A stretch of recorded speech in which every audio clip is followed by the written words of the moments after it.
لما تيجي تتقدم لواحدة وابوها يسألك بتشتغل ايه، هتقول له ايه؟ رقاصة.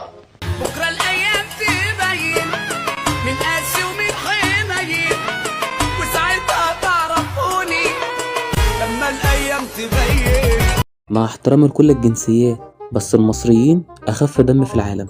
تعليقات المصريين حاجة تانية.